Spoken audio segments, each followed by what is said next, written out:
নমস্কার সবাইকে। তোমরা শুনছো নিবেদিতাকে। তোমার টিউশনের টাকায় যে সেকেন্ড হ্যান্ড সাইকেলটা তুমি কিনেছো, সেটি তোমার বন্ধুর বাবার টাকায় কেনা মোটর বাইকের থেকে আসতে ছুটলেও সেটা পিছিয়ে পড়া নয়, বরং এগিয়ে থাকা।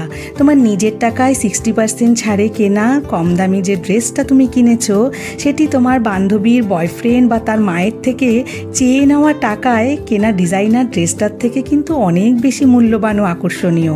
তোমার নিজের টাকায় রাস্তার ধারে খাওয়া 50 টাকার মোমোর প্লেটটা কিংবা 100 টাকায় কেনা বিরিয়ানির স্বাদ কিন্তু ক্রেডিট কার্ড ব্যবহার করে কোনো দামি রেস্টুরেন্টে খাওয়া ইটালিয়ান পাস্তার থেকে অনেক গুণ বেশি।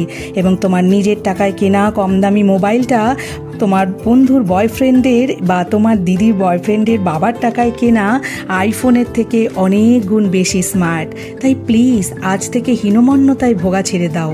নিজের টাকায় কেনা কম দামি উপহারটা নিয়ে মাথা উঁচু করে ঢোকো তোমার আত্মীয়ের অনুষ্ঠানে।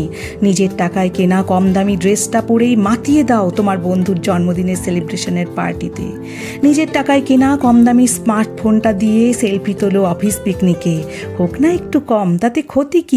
তুমি এগিয়ে চলো তোমার মতো, কারণ মনে রেখো তুমি কিন্তু কারুর থেকে কম নয়।